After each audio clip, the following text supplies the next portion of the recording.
Need more officials in Texas. Because with no high school officials, there are no high school sports. Sign up today at highschoolofficials.com. Now, welcome into the Bebo's Cafe halftime show. It's a 28-0 Aubrey advantage in the first half. The Shaps offense with a great first quarter. Struggled a little bit more in the second quarter, but still managed to score a touchdown. Defense, though, has been lights out so far in this game, Cullen Brown. Yeah, this has been the best defensive performance from the Auburn Chaparrals all season, allowing a less than 10 yards from scrimmage against the Farmersville Farmers. Jeez, so many Farmersville, you just get confused a little bit. On the offensive side of the ball, you know what Auburn's all about. It's going to be about running that rock. Cagle with over 100 yards tonight, and Kai Bagley, we cannot forget, has been all over the field tonight on both sides of the football, making his impact known. He's currently the favorite, I would say, in being the player of the game for Aubrey so far in this one. Still got to have to play to decide that player of the game, but again, 28-0 ball game so far here. We've got our statistician, Kevin Walker, to break down some of the numbers from that first half, Kevin. Yeah, y'all are talking about the defense. 9 negative plays. 9 negative plays for that Farmerville offense. Obviously, don't want to take too much of a dig at them. They could come out firing on all cylinders in the second half, but Bagley has been all over the field on defense. Forced fumble, got his own fumble recovery, has a touchdown, has an interception. He can do it all, and you're talking about him being a leading candidate for player of the game. It's hard to edge out that man, Emerson Cagle. I mean, he's been gone 2 games, look like hasn't missed a beat at all. 2 touchdowns, over 120 yards, 40-ish yards away from 1,000 yards rushing on the season. It's been a great season for him and a great season for the Chaparral team, trying to keep the momentum going with playoffs coming up next week. Again, they're 7-2. They're 5-0 in district play, they've already clinched the district title, trying to win it or be undefeated. That's what I'm trying to say. It's hard to speak out here. There's a little wind going out. Sometimes it's hard to talk. Yeah. It just is. But again, Aubrey looking like they're on their way to a win, at least from the defensive side. Offense has 28 points as well, so a great first half for the Shaps. So a lot to improve on here for Farmersville. Coming up, we will have our Inside the Helmet segment as Cullen Brown talks to LeBraylon Bell this week. We visited with him yesterday. We will take a break first, though. Couple minutes.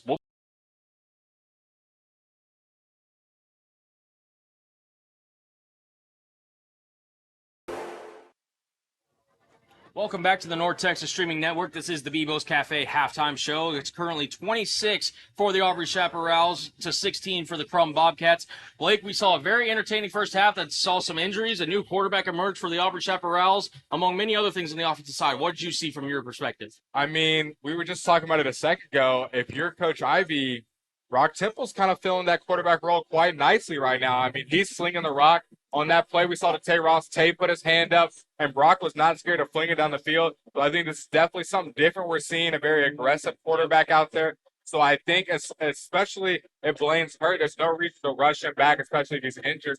So I think Brock's doing a great job filling in. We're kind of getting a different look from this Aubrey offense. Obviously, they have a prolific rushing attack, but we're kind of seeing that offensive passing attack kind of grow into its own right here. But also on the flip side, those DBs got to stop that Bobcat passing attack, and the Bobcats have been able to throw the ball all over the field. We saw number 6 for Bobcats able to run all over the field. He's had 2 big plays for over 50 yards. They ended up being touchdowns. So definitely got to clean up on the DB side of the ball, but on offense, things are clicking right now for Auburn. Absolutely. And, Kevin, I think you got some stats to back up Blake's statement. Yes, of course. I mean, as you mentioned, Temple, it just seems like this passing game is coming alive. Both Ross and Runyon have over 20 yards receiving right now. We see Runyon get those big yard passes. What is interesting to know, obviously, we saw Strang get that receiving touchdown. He's the only Aubrey player on this Aubrey offense who has both receiving and rushing touchdowns for the team. But you mentioned it. Crum Bobcats, their quarterback has over 100 yards catching, and like you said, their guy Hill has had some big plays. So we'll see what Aubrey defense can do. Yeah, as we do get ready for the second half, we are going to take you from earlier this past week where myself, and Kevin Walker interviewed Mr. Kai Bagley. This is the North Texas Streaming Network Bebo's Cafe halftime show. Founded, born, and raised right here in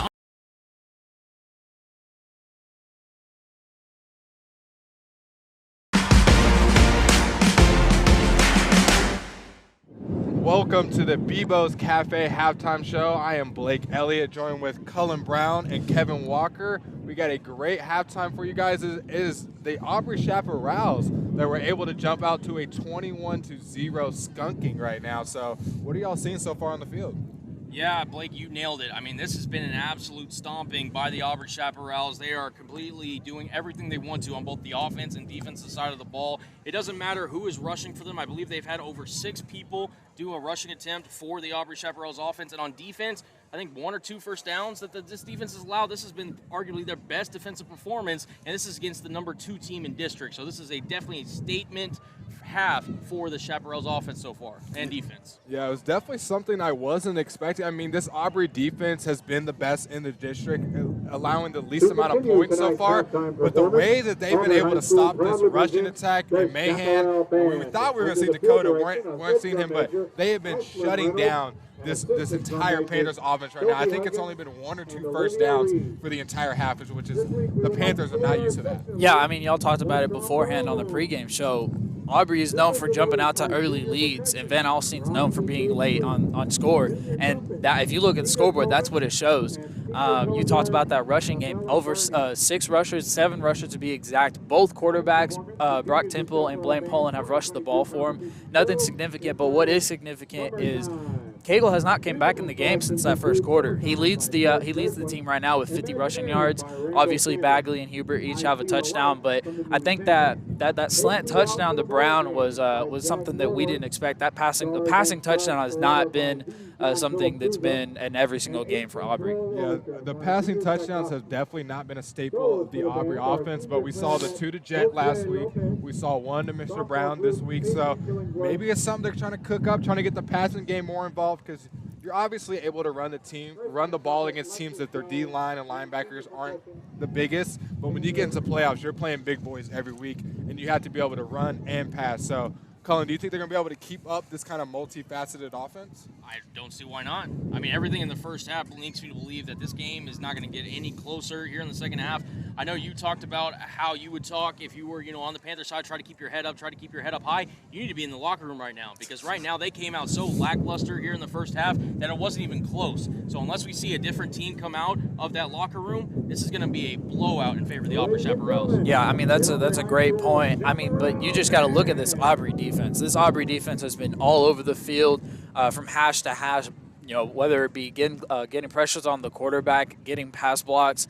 I mean, the quarterback has only completed 3 passes on 8 attempts. This Aubrey defense is all over the field and has made them punt every single time. Only, like you said, a couple of first downs. This Aubrey defense at this rate, I don't even know how they could see a touchdown getting scored. Yeah, this Aubrey defense said that they are the star of the show, and I don't think Coach Ivey cares who the star is as long as they come out with a win. But the Panthers got some work to do, as we just talked about, and we'll see if they're able to get it done or if the Aubrey Chaparrals continue their undefeated in district record. And that's all for the Bebo's Cafe halftime show. Stay tuned for Inside the Helmet with Jet Runyon.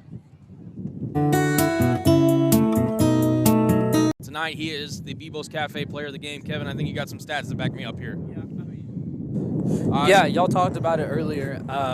But, getting Bagley back incorporated with this offense, he had 114 rushing yards, like you said, that 1 touchdown and a pick to add on to it. I mean, he was unstoppable on defense as well, just dominant all over the field. But, with Cagle going out in that first quarter, they needed a back to step up. Between LeBraylon Bell and Bagley, that they stepped up and did their job. Yeah, like you said, they got guys all over the field. It doesn't matter if it's the Bell Cow and LeBraylon Bell, or if it's Kai Bagley, or if it's Strain. Any guy can get it done for this Aubrey offense. But enough about the offense. That defense was, I think, the difference maker in this game. They were balling. Like you said, the linebackers, the DBs came to play. They had that one big game they let up. But other than that, I thought they had a fantastic night on that defensive front. Yeah, only allowing 85 rushing yards and 112 passing yards is pretty good for that Aubrey defense. Obviously, that 1 long run added to that 100-yard total. But other than that, for majority of the first 3 quarters, that Aubrey defense held them locked down no matter what. I mean, the game got chippy. There was more penalties than Aubrey would have liked on that defensive side, especially, you talked about keeping the penalties down, Colin. They had 5 to end the game, but Overall, a very good defensive setting. I mean, you know, games are going to get chippy when you got two high caliber teams. Yeah, their front seven did everything for them tonight. Their linebackers, I felt like I was saying their names all night. Wesley Huber, Randall Sostek, Gabe Plum did a tremendous job against the rush attack, for the Panthers tonight. Last week they had over 300 yards, as you mentioned, Kevin, less than 100 tonight, less than 200 yards of total offense for this Panthers offense. Great job by the Aubrey defense. We expect and hope to see more of that later in the season. Yep, and we're hoping to see it next week when they take on another district opponent in Crum, who is still trying to figure out where they are, sitting around 500, and you're going to have the Aubrey Chaparrals take them on in Aubrey. So make sure you tune in next week to the North Texas Streaming Network to see that coverage. And we'll see y'all next week.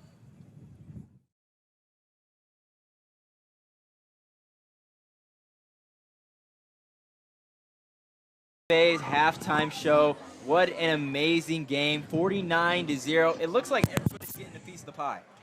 Yeah, I think we've called about 4 or 5 different guys' names that have scored a touchdown tonight. Everybody's getting in there. If you haven't played, you're going to play. I think we might have a chance to get out there tonight, guys, to score a touchdown. If those guys are blocking for us, it doesn't matter who runs it. I mean, the guys that have the ball are doing a great job with it, but these Leopards are having a tough time stopping the Chaparrals so far. Yeah, of course. I mean, you got Bagley with 2 touchdowns, and I mean that doesn't even count the run game or the passing game. Runyon also has 2 touchdowns, only 3 receptions, has over 100 yards, and I mean, and that incredible pick 6 by Wesley Huber too. I mean, Jet's making his plays count. Like we said, he hadn't scored too much or hadn't scored at all until this game, and then his first 2 catches, he says, I'm taking to the crib, and you saw Poland right after tries to get him the ball quickly. So they definitely had a game plan. They're executing it, and that reflects in the score right now. We're up 49-0 at half. This is looking like one of Aubrey's better games, especially going into district. And another thing that's interesting is the 2 quarterback system that Aubrey is running right now. Each Poland and Temple have a touchdown. Yeah, it's definitely something that's keeping the Leopards on their toes. They don't know who to game plan for. There's a different quarterback out there each possession, and they're not having much luck with either guy right now. Yeah, and I think the biggest thing for the Aubrey Chaps is the defense. The defense has been putting pressure